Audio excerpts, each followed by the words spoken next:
can't see Shiston being beaten if he stands up. He can occasionally jump like a fridge freezer.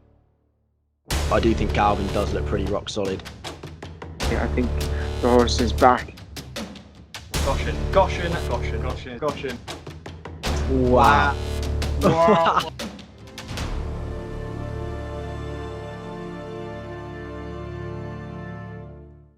Hello and welcome to the Next Gen Racing YouTube channel for our preview of day one of the Cheltenham Festival. And we are absolutely buzzing for it, Jack. It's going to be a hell of a party and we're going to have a really, really good time. Now, we've got plenty of decent guests on this week. We've got the likes of Andrew Halligan, Liam Hedgecott, Racing World, but none bigger than this man here. Oisin Murphy's delight was obvious when he fulfilled a lifetime ambition by being handed the Champion Flat Jockey Trophy on Kipco British Champions Day. At 24, Murphy became the youngest champion since Ryan Moore won his first title, and he did not just win it, he won it by a country mile. He chalked up 168 winners, with Danny Tudhope, his nearest pursuer, on 133. Oisin Murphy. Oisin, it's great to have you on, and I bet you're looking forward to the festival, even as a flat jockey. Thanks very much for having me on, guys. Yeah, it's one of the best weeks of the year. I get to really enjoy it because obviously I'm not participating in it myself. And the build-up is just extraordinary. We think about these races for months and months on end. And it's a brilliant show. Nothing better. Yeah, and we're going to start things off and kick straight in with the Sky Bet Supreme Novice Hurdle over 2 miles. And the current betting at the time of filming this looks like this. Appreciate It, best price 7-4 favourite. Metier 7-1. Ballyadam 8-1. Soaring Glory 12-1.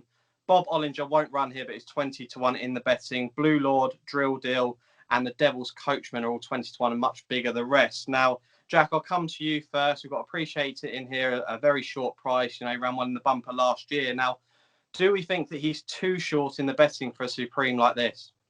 Yeah, I would say so. I mean, is he the most likely winner? Probably, but there's a few buts for me, and they're kind of big buts. I mean, one, he's 7. 7-year-olds don't have a good record. They're 1 from 39 in this, and I know stats are just stats, but they're stats for a reason. And I mean, they weren't just all long shots. There was an odds-on favourite in 2010, Dunquib, who didn't win. And also, he's not a 2-miler. I'm sorry, he's not a 2-miler. He's just kind of dropped into the division because it's not a very strong division. We can see from the lack of depth in the race that it's not a very strong division. And I still believe that he's had quite an easy time of it in his races. If you look at the future champions, he led in the early stages and just sat off the pace up top. In the Farber Novice, he was just hugging the rail, dictating the pace the whole way around and could have it as he wanted it. And although he does look at a good thing, or whatever you want to call it, I think that it's pretty simple for me that there's no way there should be a 6.5 points difference in price between him and Ballyadam. Now, Ballyadam at 8-1, he did have to settle 3 wide. He did have to cover more ground. He clattered into the last, but he stayed on nicely. And Gordon Elliott said he'll be a lot closer to Appreciate It come Cheltenham. And I think 8-1's a nice little each way price compared to the 6-4, 7-4 available about Appreciate It. Yeah, I think I'm totally with you on the fact that Ballyadam is definitely overpriced in here. A horse that did kind of flop at Christmas and has come on for that run there, and he will be much better come Cheltenham. Now, Oisin, it's very difficult to side with the English here. I mean, Metier being the biggest hope for the UK runners, but the two kind of Irish runners, Appreciate It and Ballyadam, look to have it all in hand here. Yeah, I think, look, Appreciate It has done very well. A son of Jeremy, we all remember our Connor. Willie Mullins is incredibly shrewd and he does very well at the festival. I mean, we see the way he maps out his horses' campaigns. He deliberately targets these sort of races. I really like Soaring Glory. I was impressed with his performance at Newbury. He jumped and travelled, and John Joe O'Neill Jr. is riding very well. I think his father is having a very good season, percentage-wise in particular. The stable's doing really well, and I like this horse at, I don't know what price is he, 12-1 or so. Yeah. Definitely think he can be in the mix, and although on form he's got to step up a little bit to mix it with the Irish horses, I genuinely feel there's lots of upside to him. Yeah, and I've been looking at the race actually, and I think it could be quite cut up this Supreme, and we usually expect a big field come the first race of the festival. I'm not sure we're quite going to get that this year. It might be one of the shortest field Supremes we've had for a while, but Oisin was Soaring Glory there at 12-1. Jack, I'm with you. Ballyadam, I think, is a hell of a price. I think that he shouldn't be that big a price compared to Appreciate It. Just quickly with regards to Metier, the horse who won the Tolworth Hurdle at Sandown. The form of that race hasn't exactly been that great. I think Tile Tapper finished third in that race, and finished third in a Class 4 race at Warwick the time after, or something like that. Jack, do you think that he's probably at his price way too short in the market? Yeah, I can't believe he's shorter than Ballyadam, to be fair. I mean, Shake 'em Up Harry ran no kind of race in the Betfair I think he was in, and even took till about the second last for Metier to actually shake him off, shake him up Harry. But I do think, yeah, he's a touch short at 7-1 for me. There we go. So Ballyadam each way for Jack. Ballyadam also for myself, and Oisin will be siding with Soaring Glory each way in the Supreme Novice Hurdle. Right, we move on to the Sporting Life Arkle Chase now. Now, this, we probably won't have to sit around for too long here. With Shishkin, your current favourite, at 10-11 best price. Enigan Main is 5-2. All Mankind 15-2. And then you've got the likes of Franco de Port at 20-1. Captain Guinness 25-1, 40-1, bar those. Now, Oisin, it seems the way that it could be between the top two in the market here. The one worry might be with regards to Shishkin is Nicky Henderson's form. Now, I think Nicky Henderson would probably admit it himself that he hasn't had the finest of seasons this year. But the fact Shishkin has been winning probably shows how good this horse is. Now, who are you siding with, the UK runner or the Irish runner, or are you going completely elsewhere? No, guys, I can't see Shishkin being beaten if he stands up. He was beaten first time out in a point-to-point, but he was obviously very babyish and weak, and he's never been beaten bar the time he fell at Newbury since. So you've got to really respect this horse. He's electric over fences. He jumps, travels, does everything right. And I was really impressed with his performance at Doncaster. All Mankind has done well. Dan Skelton's had a particularly good season. His jumping, I fear, at Cheltenham. I think it could let him down massively. Tim Gredley is an international show jumper, the owner of the horse, and maybe he's got his hands on him to try and teach him how to jump. And we must bear in mind that Nick Skelton, Dan Skelton's father, is an Olympic gold medalist at show jumping. I wonder if he's got his hands on All Mankind either. But for me, if Shishkin stands up, clear-rounded jumping, he wins. Yeah, Jack, it's I'm complete with Oisin here. I think Shishkin, if he does stay on his feet, will be the one to beat. Now, you could say that Enigan Main's the one that's beaten more in terms of the quality of his form, but Shishkin's done it so well and so easily. Now, we'll probably discuss Envoilen later on this week, and with regards to the fact that he's very similar to Shishkin. He hasn't exactly beaten a hell of a lot, but he's done it so smoothly and easily. How impressed have you been with Shishkin, the way he's been running? And also give a mention of Enigan Main and what he's done. Yeah, I mean, Shishkin's pretty much foot perfect at every fence, isn't he? He's got these really quick feet and he adjusts himself when he needs to. And although Enigan Main has beaten more, I mean, it would have been nice if Captain Guinness didn't fall when they met in the Dublin Racing Festival. I don't think he would have pushed Enigan Main that much, but I think it would have been, to frank the form a little bit, it would have been nice to see him perhaps push a little bit more because he was making a move. I think it was 2 out when he fell. But, I mean, Enigan Main does jump a little bit to his right sometimes, which I don't really like when he's, especially if he's going to be going around Cheltenham. And I think Shishkin, as you've both said, is just so foot perfect, and he's just so top class that it's very hard to look past him. I mean, Oisin's made a perfect case for him there, and I think I'm just scared the way that All Mankind and Enigan Main are going to go down to that first pace, what kind of pace that's going to be out at the first fence. I mean, that is going to be rapid. I'm scared to see what kind of pace that is. I think Enigan Main will probably let All Mankind go off in front and rattle ahead, but I wouldn't be surprised to see Shishkin come 2 out and take it up and out-jump them on the day. Yeah, I think certainly I think it's between those top two. I think Shishkin's definitely the one to side with. I think he's got all the class, and the performance last year in the Supreme as well. You've got to take that into consideration. He was very, very good in that. All Mankind, for me, he can occasionally jump like a fridge freezer, and I'm hoping that the Nick Skelton can get his hands on it, and he can do what he needs to do with this horse and get him jumping, because he is a very talented animal, and I think the form of the Triumph Hurdle as well is looking fairly decent. We'll discuss that in a second with regards to the Champion Hurdle, which, I think people are probably not looking forward to me going on about Goshen. But for myself, it's going to be Shishkin. For Oisin, it's Shishkin, and also for Jack, Shishkin in the Arkle Chase.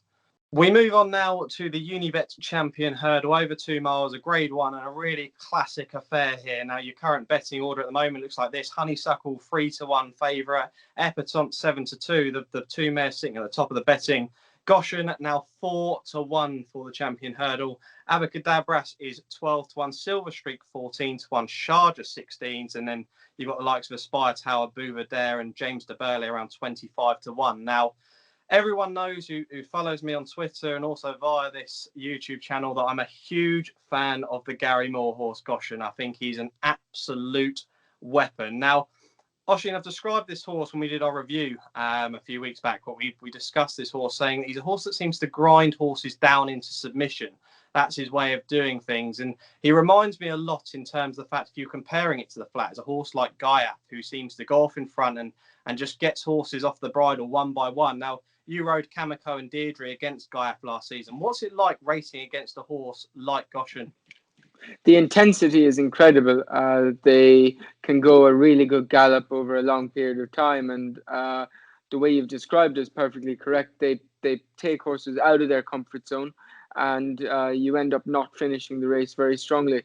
I actually was beaten by Goshen at Sandown in like a 0-70 over a mile 6 or something for one of Andrews, and I was gutted that day. He went off in front and he kept going, and it was brilliant to see him back to somewhere near his best on his last start. I thought he was very good. He jumped and travelled, and there was lots of fluency, and I was thrilled for Connections. We've all still got that memory of him falling at the last flight at last year's festival in the back of our minds, and there's some lot you'd love to see redemption and see him go and get what he deserves. And look, the mares, Epitant, who I think we can oppose. Silver Streak beat her fair and square. She showed her true colours there. Don't think there's any excuses. Honeysuckle is a battler. Love her attitude. She's tough as nails. She's incredibly hard to beat, but it's a very interesting renewal. And often mares find it difficult against the opposite sex. And if that were to be the case again, I think Goshen is the most likely to beat Epitant and Honeysuckle. There we go. See, Jack, I've told you many a times that Goshen is an absolute weapon. He's going to be winning this with ease. I can't believe you just said that, Oisin. You've just made Sam way too happy. Apologies. Yeah, I know. I can't believe it. Jack, I mean, with regards to Epitant, I mean, we mentioned just a minute ago Nick Henson's form. I mean, that might be a bit of a put off with regards to this horse. Now, Honeysuckle as well here, 3-1. She's a top class mare. She's 11 from 11. Rachel Blackmore, she's going to have a hell of a ride aboard this horse. Now, Goshen's probably going to go off near the front. He might not get someone like Not So Sleepy go off from the front, but I think Goshen will be just in behind. But a horse like Honeysuckle, I think she's just got to get past Goshen to win, but it's going to be very tough. And I personally could see these horses going down to the last with Honeysuckle sort of creeping up on the outside. Now, how have you analysed this race, Jack? Yeah, it's a really tricky one, especially if you throw in an unknown quantity like James de Burley for Willie Mullins. I mean, he's travelled over from France. No one really knows what he's got to offer. I was watching a few of his races in France. He's not actually that fluent over the obstacles. He looks like he's going to be a nice chaser, but at the moment he's not great. He finishes his races really nicely, but I mean, as an unknown quantity, he doesn't look like he'll be able to serve up to Honeysuckle or Goshen. And now Goshen's got to give Honeysuckle £7. Now, that's an awful lot for someone like Honeysuckle. She's just destructive, isn't she? But the one doubt for me for Honeysuckle is, will her jumping survive the test of Not So Sleepy and Goshen going at such a pace over 2 miles? I mean, in the Irish Champion hurdle, they didn't exactly go that quick from the off, so she could jump her way into it, and obviously took it up around the home bend with 2 to go and just stretched clear, which was really impressive. But I don't know if her jumping will be able to be up to the standard of Goshen's, because he was so good over the hurdles at the Kingwell. And I mean, a lot of people were saying the time wasn't that good on the day. It was only 4 seconds quicker than the novice hurdle on the same card. But no one said that about Epitant when she was 2 seconds quicker than a maiden when winning her fighting 5th, or Honeysuckle being 2 seconds quicker than the Ladbrokes hurdle, I think it was. So that means Sharjah wouldn't have even placed in the Ladbrokes hurdle. So I get what people are saying with regards to the time. You can't get away from the clock, but I think they're being a little bit harsh. And I do think Goshen takes a lot of the beating. The heart will definitely be saying Goshen, and the head's so torn between Honeysuckle and Goshen at the moment. There we go. So he's going to be a popular selection on this channel, Goshen. I do just think that a lot of people slating the fact that the form of Song for Someone not running his race and Navajo Pass not running his race, I just can't believe that. I think it was just the way that Goshen ran that day, and like I say, grinding horses into submission, and I just don't think they can go with him. And a lot of people, what we've got to remember is Jamie Moore's pulling this horse up with sort of a half furlong to go. He was giving him a pat down the neck. He didn't ask him anything. And one thing that really impressed me with this horse is that he has started to jump a lot better. We know that last season he was jumping out to his right a lot, and we didn't think that suited Cheltenham, and he did it occasionally, but this season he's got his jumping back into gear, and I think Gary Moore's done an excellent job with this horse, and it's going to be Goshen for me as well. Oisin, I didn't expect you to go with Goshen. I just love, it was a terrible story last year. Like, what a silly mistake, Yeah. So, I mean, just with regards to that, how do you, someone like Jamie Moore, I mean, he's going to go off in front in this one, and it'll come down to that last. What will be going through his head? Do you think he's just going to... Well, I'd say, I'd imagine if he thinks there's a long one there, he will move in whatever direction he can to get a little bit more space so he can chip in, and then he won't hit the top of the flight and crumble over. His back hoof hooked onto his front hoof, was that right? Yeah, but he attached occasionally. Yeah, but he was way too far off, lads. The horse should have never took off from where he did, and okay, it was like a freak the way his footwork went. Yeah. But you'd expect something to go wrong when he stood off that far. Yeah. There we go. Something insight I didn't know. Yeah. That's why it's good to have a horseman on it.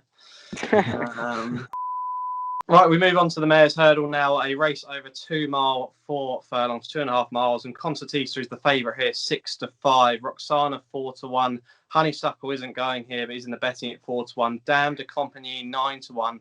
Verdana Blue 14-1. Great White Shark 20-1, and Bigger the rest. Now, Jack, Concertista was a big price at the start of the season, considering you had some decent horses in here. I think Epsom was in the betting, Honeysuckle was in the betting. So Concertista was a really nice price. And the fact those two horses now have skipped away from the Mayor's Hurdle and they're going to the Champion Hurdle, do you think that potentially Concertista might be one of the value bets or the banker of the festival? I mean, she's a great mare, isn't she? But it looks like a bit of an odd race at the moment. It looks like Roxana's going to be going here unless ground prevents her, and then she's going to be going to the Stayers. But Concertista's rock solid at the top of the market. But would I be backing her at nearly even money? Probably not, no. I mean, of course, she hasn't really put her foot wrong all year. I thought her win at Christmas was pretty cosy, but it was actually a horse back in third. Black Tears, I thought, is a little bit overpriced at 33-1. Now, she finished second in the Coral Cup last year. Didn't put in a great performance at Punchestown in November, but followed that up with a nice performance in behind Concertista at Leopardstown. Now, she settled just on the inside of Concertista on the rail and was stride for stride with her all the way till the home bend when Concertista went on. But I think she kept on nicely despite a mistake at the last, and she was meant to run last week, but it was abandoned. So she probably will definitely go to the Mares. She would have had to drop a few pounds if she was going to go to the Coral Cup, but she'll probably definitely go to the Mares. And I think 33-1 come the day could actually be a nice each way pricing behind Concertista. There we go, a huge price then. Oisin, you got a horse in here like Roxana for the Skelton team, and she won very, very nicely last time out, beating Magic of Light. Now, I wouldn't say the form of that race is excellent, but I do think that she did this very nice and is definitely an improving horse. Sure. Look, she's on the up. Dan Skelton again.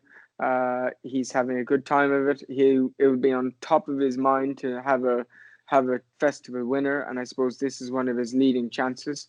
So she's going to go off pretty short in the betting, and I think she deserves to be the price she is. What is she at the moment? 3-1. Yeah, around 3-1. Yeah. Guys, I thought if Great White Shark lines up, there would be some interest in her. She's 7 years old. She's very useful on the flat. We all know how good Willie Mullins is with these type of horses. Her owner hasn't had much Cheltenham Festival success of late, Malcolm Denmark, but he has very much so in the past. She's had one run leading up to this, and I'm sure it was only a prep at Goran. And she's a decent price. I think she's like 16s, 20-1. So she would be the each way bet for me. What was it like being up against Great White Shark? It was at Newmarket he won the big handicap. When you were Coltrane at the time. Yeah, Coltrane had gone a bit weak by that stage of the season. Very hard for the 3-year-olds to stay that far. But yeah, just a relentless galloper. Very, very strong stayer and a high cruising speed. We go fast in that race, lad, And there we go. Got two big prices, Black Tears and Great White Shark at decent prices. A few people know that I've been on Concertista ever since she ran in the Mares Novice Hurdle last season. I took the price straight away for the Mares Hurdle. Oh, well done. The way she ran up that hill was just scintillating. I was there that day and thought that she was really special.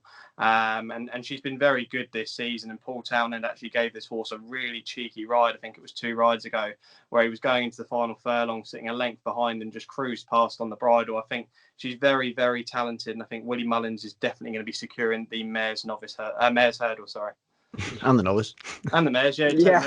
Right, we'll move on to the National Hunt Chase now, over 3 3/4 miles. Now, before we go into the betting for this and we start discussing it, unfortunately, we're not going to be having amateur riders at the festival. And a lot of people and a lot of punters seem to rely on the likes of Jamie Codd and Derek O'Connor and Patrick Mullins in races like this to save the day. Now, Oisin, it's a massive blow for riders like that. We've heard Patrick might be applying for a professional license, but for jockeys who do so well at the festival, it gives them a massive opportunity as well on the big stage. How much of a blow is it for jockeys like that? Yeah, massive. You've really got to feel for them. They work as hard as any of the professionals, and they're practically professionals, but they're obviously a little bit heavier, and as a result, they've stayed amateur. I suppose in Patrick Mullins' case, he gets to ride lots of good bumper horses, and they're restricted to amateurs only in Ireland. And Jamie Codd is a really talented rider. We see Gordon Elliott using him in graded races all the time. So I really feel for those guys. It's a massive blow for them. Look, this race is always very competitive. You've got to be a really, really strong stayer. Gordon Elliott has a very interesting Goldwell horse in here, who's come into the race on the back of, I think four victories this season in Galvin. He's owned by Ronnie Bartlett, who again has had some really good horses in the past. Point-to-point background again. Paul Nolan's best horse in training, his latest exhibition. I suppose he might have a couple of possible entries, but this looks like the most likely race for him at the moment. He is towards the top of the market as well in 5-1, and these races we expect to be farmed by the Irish horses in the past, and I don't see much difference this time, except they won't be ridden by the familiar faces we're used to. Yeah, it is a massive shame. And you mentioned Galvin there. He's the favourite in the betting 4-1. Royal Pagai's in here as well, 11-2. Late exhibition, Oisin just mentioned there, 8-1. Cocoa Beach, 10-1. Next Destination, 11s. Scara, 10-14s. And the Welsh National winner, Secret Reprieve, is 16-1 and bigger the rest. Jack, I landed on a horse called Lord Royale here for Willie Mullins. It's his only entry in the race. Second at Navan last time out, beaten by Mr. Hendricks. He stayed on well that day, over 3 miles, and he actually beat the big dog, who's since come out and won the Punchtown Grand National Handicap trial very well. And I think this horse over this distance will be one to be, well, I'd definitely be on side with it, because he'll be Willie Mullins' only entry. If Patrick Mullins were to get a licence, he might ride this horse, and he definitely wouldn't be that price on the day for a Mullins contender. So be Lord Royale for me. I mean, you've probably looked into this race with Secret Reprieve, a Welsh National winner, latest exhibition, a horse who's been finishing behind Monkfish for the last 2 starts. What do you make of this? Yeah, I think it's an interesting race, but I do think Galvin does look pretty rock solid for Gordon Elliott. Now, Gordon Elliott's record in this is just ridiculous. He's had 9 runners, including 3 fallers, 1 unseat, and that was Cottage Oak, who was pulled up at 66-1 back in 2012. So every single runner that has finished over the line has won for him. So I think that's like a really, really good stat. I love a good stat, but he's very versatile ground wise, isn't he? I don't think Royal Pagai will get the very soft or heavy ground that they're looking for there. And I just really like how Galvin stretches away. When Robbie asked him for a little bit more last time out, he really responded and stretched clear nicely. And I just think he has a great attitude and he goes about it the right way. And I think 4-1's a decent enough price. Now, Oisin, you said you mentioned the bumper there. Have you not had the call up yet? Have they not asked you to ride yet in the bumper? No, unfortunately, no. One day I definitely want to do it. It'd be great to be brilliant to tick it off my bucket list. Guys, I honestly think David Pipe has a very strong hand in this race. I really like Remastered. He jumps and gallops all day. He tends to go best on slow ground, so I think we have to bear that in mind. But he's a big price. My issue with Willie Mullins is a horse that you selected, Sam. I worried about his jumping. He's quite lightly raced, and I just find like they are big fences around there. They tend not to go super fast, particularly now with professionals on them and not amateurs. Maybe the pace will even be slower than normal. So that might help him. But David, it might be David Pipes, one of his better chances, and they're a shrewd outfit. There we go, a couple of decent selections. Both Oisin and Jack selecting Galvin Up Remastered at a big price as well. And I am going to stick with Lord Royale despite his jumping, hoping that he gets the run of the race and Mullins has a nice winner to end the day. But that's our preview of the National Hunt Chase. Right, we'll quickly touch upon the handicaps now, and whether it's for this day or another day, Oisin, we'd be keen to know if you can find anything at a big price for our viewers. Yeah, guys, in the Coral Cup, I really like Ollie Murphy's horse, Thomas Darby. I think Ollie is, bearing in mind, he was Gordon Elliott's assistant. He's a clever guy. He's taken his time to place this horse. He knows all about handicap ratings and how important it is. And this horse, I believe, is 33 to 1. He's a son of Beneficial, and yeah, I've been told this as being the target. So don't go mad on anti-post, but I think he'll go very well. There we go. I've got one for the Boodles, Jack, for the first day, and it's a horse called Tinnahala. I've actually got two. Tinnahala for Ollie Murphy. Another one in a handicap. He's gone up to a mark of 126 now. It may be a slight stretch, but he's had 3 runs over the obstacles. He won last time out, and the horse that he actually beat has since come out and won very nicely. And the other one, who I know we've been discussing all week and you've been slating me for it, is Her Horse for Alan King. Now this horse he also won last time out, but was beaten by Heros de Soy. Now we actually see Heros de Soy the day after we filmed this video. So if Heros de Soy were to come out and win, I think this horse would have a major chance of 127. But I know Jack's going to tell me that Alan King's record is 0 from 29 in the race. But if you haven't already heard the famous saying, 30 time lucky, I think that's it with this horse. But Jack, I know that you're one who likes to go into the stats, the handicaps, and find a decent price winner. There's one in the Boodles. I mean, I know runners who are less exposed usually come on to take this, but I do think Historic Heart could have a good chance at a big prize for trainer Nigel Hawke. Now, he's raced 3 times on the flat in summer. He got a rating of 78.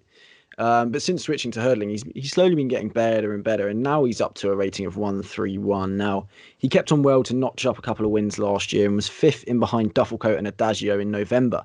He improved a lot from that to his next run when finished second to Adagio by 4 lengths, and he was giving him £3 that day. So he had the £3 swing, and he was still only 4 lengths behind. I mean, Adagio did it pretty comfortably, but it's still a nice little bit of form. He jumped well that day and stayed on to stretch 11 lengths clear of his next rival.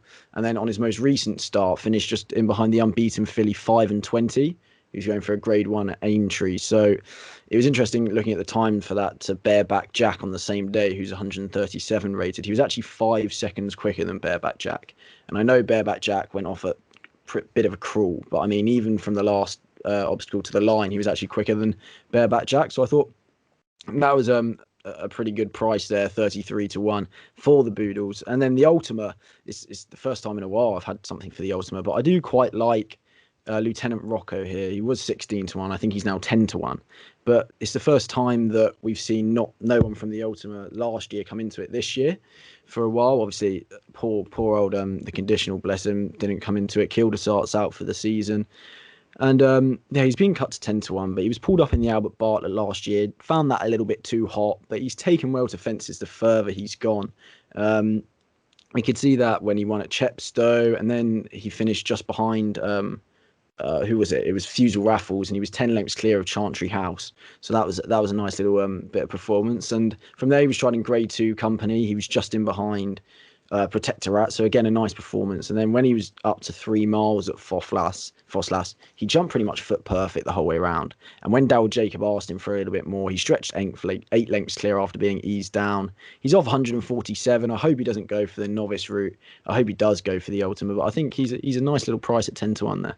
There you go, a few decent prices. And Oisin, before we do get your nap and next best, before we finish the preview, just quickly with regards to the bumper, we talked about it earlier, you potentially riding it in the future, but you've got two nice horses in there in Kilcrot and Sir Gerhard.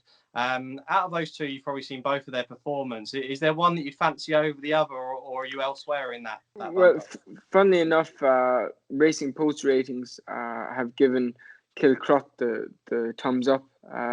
He looks like he's achieved more on Sir Gerhard even. Sir Gerhard, obviously Cheveley Park owned. They know very well how good flat horses and all about speed, etc. They stand the likes of Pivotal. So look, and they've been massive players. Gordon Elliott has loads of entries. I don't think Willie Mullins's bigger priced horses are up to winning the race. I think Kilcrot is his absolute standout. And bearing in mind, Willie isn't afraid to get these horses working against each other. He will have a fair idea who's the best from their homework. Whereas Gordon has a much larger bunch. He might have something at a little bit bigger price. Lots of them have had 2 and 3 runs and go into the race a little bit more unexposed. But realistically, if you ask me to pick a horse to ride in it, of the Irish trained to be Kilcrot and of the English trained horses, I'd have to go with Pam Sly's horse. It's not bred to stay. It's 3 from 3. It was impressive at Market Raising. The form of that bumper looks pretty strong. I know it was tough ground, but yeah, it's not as open a race as I think it has been in the past. I think there's a couple of horses that are, absolute standouts. Joseph O'Brien doesn't seem to have anything, which is strange. Yeah. And yeah, I mean, Gavin Cromwell, those sort of guys who have large numbers of bumper horses, Henry the Bromhead, there's nothing really figuring at the moment, and we're getting pretty late on, closer and closer to Cheltenham. So I think that's where we are, guys. Yeah, excellent. So yeah, a few extra picks there from Oisin. And now we will move into our guest nap and next best of the whole festival. Now, what we're going to be doing, myself and Jack, is with all of our guests, we're going to be having £5 on the nap and £5 on the next best, with all of the profits half going to the Injured Jockey Fund and half going to Prostate Cancer UK. So we're hoping that we can get a couple of winners from all of our guests and make some money for some really fantastic causes. Now, Oisin, for the whole festival, the nap and the next best for yourself. The nap is Tiger Roll in the cross-country race. Wow. Wow. Even after the point hurdle run. Are you mad? Yeah, I think he ran perfectly fine. I think he was ridden quietly. He never got into the race. The race was there to bring him on. I think Cheltenham and Aintree have been the target since last year. He did some cross-country schooling the other day. He's definitely going for the race. He seemed to absolutely love it. Gordon put it on social media. I really believe we'll see the best of Tiger Roll at Cheltenham, and it'd be interesting to see who'll ride him. I don't think there's any competition. I think Keith Donoghue's going to ride him. He gets on super with him. Hence he rode him in I know Davey was out, but I think he'd have always ridden him in the trial race, in the Boyne Hurdle. And yeah, I was just so pleased to see him jumping those little cross country fences the other day. I think the horse is back. Wow. The second horse, your next best for the festival. We just want one more from yourself. Yeah, hopefully I get the call up to ride it. Kilcrot in the bumper. Again, I actually believe in those Racing Post ratings, and on his last run he ran to 131, and the next best in the race is like well below that. Willie knows what it takes to win this race. I don't know how many times he's won it. Jack, you'll probably know.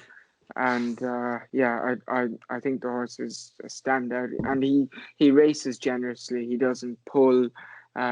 Tactically, he can do anything. So yeah, and I don't expect it to be a super large field. We've already crossed out lots of the trainers who would normally have runners in the race, and you might get some English horses in there who don't deserve to be in the race, but they'll be ridden to run well, particularly now they're being ridden by professionals. I don't expect there to be a burn up in front and people to do silly things halfway down the back and 10 of them to be lined up across the track. Now, I could be wrong, but that's my view. Cool. Nap is Tiger Roll, and next best is Kilcrow. I mean, that's a Tiger Roll is a mad selection there at a fairly decent price. I think you can get them around 9-10 to 1 now for the race. So it could win the charities a nice bit of money. Now, we will finish there, but Oisin, just before we go, we can't have a flat jockey on our preview without you giving a couple of horses for our viewers to follow come the flat season. Who is there to look out for the Boarding Yard or even for Qatar Racing? I think from a handicap point of view, Spirit Mixer has done very well.